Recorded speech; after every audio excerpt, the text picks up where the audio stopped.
listening to Brigade-Radio-One. Up the irons! The Woo! Harvey was my favorite veteran. No matter how the Russian rats. And his eraser was a heroin well. The strength of Spain is a current. You're listening to Brigade-Radio-One.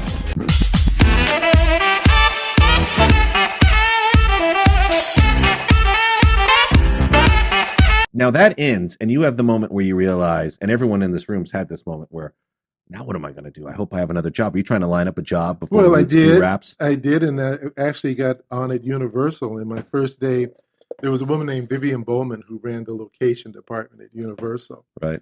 And so she brought me over to stage. I was going to be the location manager on the show. Well, first I did, as an assistant, I did a pilot.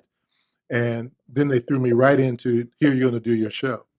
So the show was Mrs. Columbo. And the woman who plays Red on Orange is the New Black was Mrs. Columbo. Right, okay. And anyway, so she comes, takes me over to the stage and introduces me. This is your new location manager. And this is my welcome. Some grip or somebody up above says, where are we going now, Pacoima? That's my first day. So hey, don't take a knee, buddy. Just don't take a knee. All right. So okay, so that's your first day. That's welcome my first to the day. set. Welcome to the business. Yeah, so there we jeez. go. So anyway, got through that and just did a bunch of television after that, and did A-Team, Night Rider, Fall Guy. A-Team, a lot of Santa Clarita shoots in the A-Team. Lot of. And that was the thing when I got in the union, a guy named Terry Nelson, who was the UPM, said, now listen, they're probably going to give you all the shows downtown or in the inner city until they know your work, and then, they'll give you other shows. None of my shows were downtown. They were all in Santa Clarita, Right. which wasn't really Santa Clarita then. It was all Newhall land. There was probably like Canyon Viper Country. militia groups out there at that time. It was a scene like from the Blues Brothers when they walk into the country. Every time I went into a location out there, everything When you stopped. say scene from the Blues Brothers, are you talking about like the scene where they have to charge the Nazis off the bridge? Is that when they go into the the country and bar, western the country and bar. western the bar, country western bar with the chicken wire and they do the Rawhide song? Brilliant.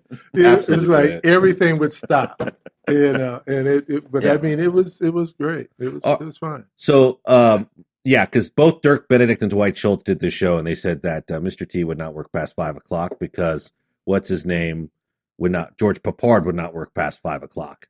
And once he said, I'm not working past 5 o'clock, Mr. T said, well, I'm not working past 5 o'clock then either. And those other two guys said, well, we'll just do all our shots, I guess, until the day is done. Yeah. I tell you my Mr. T story. One day at the craft service table, because he could never remember my name, so it was always, "Hey, my man, how you doing, my man?" And so one day he walks. I got to admit, though, it's pretty cool being called my man by Mr. T, Yeah. right? I mean, come on, it's Clubber Lang. Yeah. So he walks up one day, and he's got the script for the next episode, and this is an actor talking Mhm. now. Dialogue. I keep telling him, don't be writing me this much dialogue. I don't like love it. dialogue. And it's- Put me on a cereal box and make me a cartoon, but don't give me no dialogue. No dialogue. I So loved that- Mr. T growing up. He was great. He was great. Or is, I guess. So this is your opportunity now to get into the Mr. T camp. Did you go, hey, look, T, I'll speak to him. Let me handle that for you. Why don't you sit down? I'll go talk to the writers. That's the opportunity Yeah. he missed. Yeah, that is Yeah. clearly I T. wanted to work. I know. You know, That's how you work, right? Is that how you I work? want- Because Mr. T was the star of the show. I mean, Yeah. Mr. T made that vehicle go. I don't care. I mean, the other guys I love. Well, I never met Papard. But He I mean, was not nice. no, everyone says that. In fact, he introduced himself as an asshole. Papard would shake hands with people and say, hey, I'm an asshole. And he meant it. Like, I say that and people kind of laugh it off. He said it and he wanted to make you know that was the 100% the biblical truth. about it. Right. Respect. Yeah, exactly. Respect. That's I the rock star talking. I never had any dealings really with them other than Mr. T at the craft service table. And so you didn't want to smooth out that script issue. No. But anyway, then I left there to do Color Purple, and it was a big decision. Huge. Should I leave Mr. T or should I go do Color Purple? Oh, absolutely. What's that? That movie killed me, man. Yeah, that Yeah. movie killed me too. And I think you made the right decision there. I have to admit. I was just thinking of that movie last night. Maybe it's because I knew you were coming in, because I love Danny Glover in Places from the Heart. Mm. And then he plays the exact polar opposite in Color Purple. And he's so Range, yes, range. total range that I think is underappreciated in the guy because everyone knows him for the Lethal Weapon movies, you know. But man, it's like he's literally like a heartbreaking part of the story with Sally Field in one movie, and then he's the guy you want to choke for an entire movie with. But what a cast on that movie though. Like even the people that have like one line are unbelievably convincing in that movie. But when Oprah has to go home, you know, and she can't stay for Christmas, I don't think I've seen the movie twice because it was so hard to get through. But is that an insult when people say that? No, not really. I mean, that means it affected them. That's fine. Well, Mark Marshall worked on, who was Bill's co-host on another show, Executives in Exile on Brigade-Radio-One. He worked on that. You guys worked together. When we talked once, about that. Yeah. So how was Spielberg? For me, it was great. Did he introduce himself the same way George Papard did? Like, hi, I'm an asshole. Not at all. No. You know, when we were prepping that movie, I was in a meeting once we finally, you know, first I met with Kathleen Kennedy, and that was my sit down, you know. And she says, well, we don't have a script, but I'm going to give you a book and read the book and tell us if you want to do the movie. But I have to tell you that we don't know how this film is going to go. So we're only going to pay scale.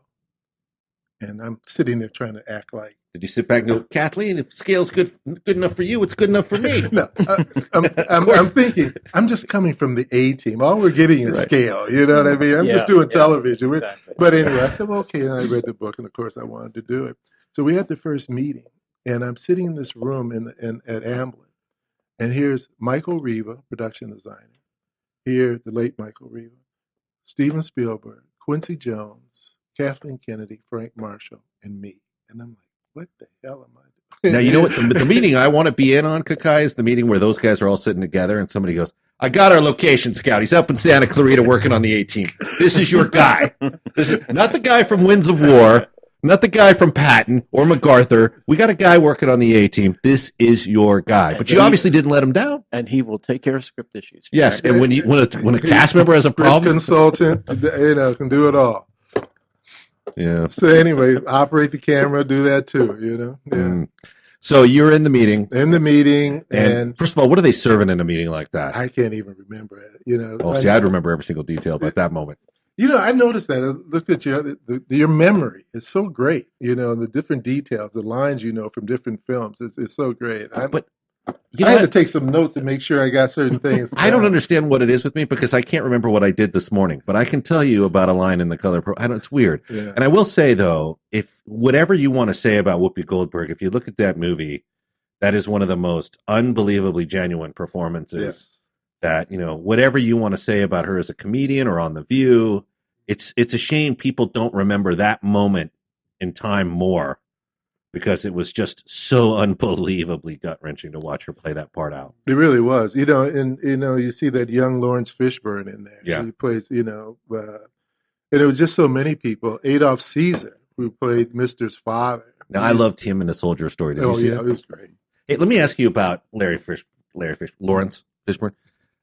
Did he kind of show up feeling like a big shot? Because, I mean, he'd been on Apocalypse Now at like 16 years old with Coppola. So, I mean, that's like a good cred to kind of launch your career on. Again, you know, there's certain directors that take the steam out of people. You know, you work it, take the steam out of, okay, you're working with me. It's like all the years I worked with Eastwood. People showed up on time. They showed up ready. And the same would go with Spielberg. People showed up, they did their work. And of course, now Danny had been around for a while. We're talking about Color Purple, and they'd been around, done some stuff. But Oprah and Whoopi, this was their first pictures. But Adolph had been around on stage, especially, and in some films. So I never got the sense that they showed. Margaret Avery was there, and she had done a few things.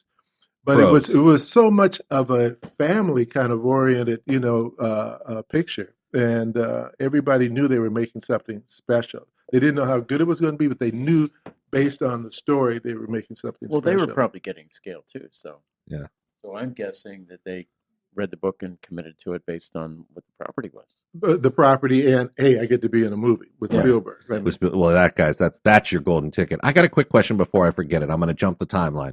You were talking about Eastwood shortly. Yeah. Now, were you on Invictus with him? No. No. Okay. Because I wish I had done that one. Oh, Well, that's based on probably one of the most brilliant documentaries, The 16th Man, that you can, which is now available on Netflix. But if you want to spend an hour of your life and literally walk away a better person, see The 16th Man, because it'll tell you a whole new level of tolerance, political tolerance. Anyway, okay, because I was hoping you could confirm a story, which is the Matt Damon story that we've told around here, which is he apparently puts his hand up after a take and tells Clint, I got an idea. Yeah. Can I try it? And Clint goes, and now you want to waste everybody's time. So you can't confirm the story because you weren't there. Maybe you could confirm the nature. It sounds real. Well, I remember when we were doing In the Line of Fire, and Clint wasn't the director. That's Wolfgang Peterson. That's Wolfgang Peterson, and we had this scene where they pull up to the suburban house, and Wolfgang does 2 takes of the car pulling up, and he comes up and does a third one, and he's about to say, "Let's pull it one more time," and Clint walks, I think we have it now. And that was your cue. That was the end. Yeah, that was the end of No More Drive Up. I think you better subscribe to this channel before you look uncool.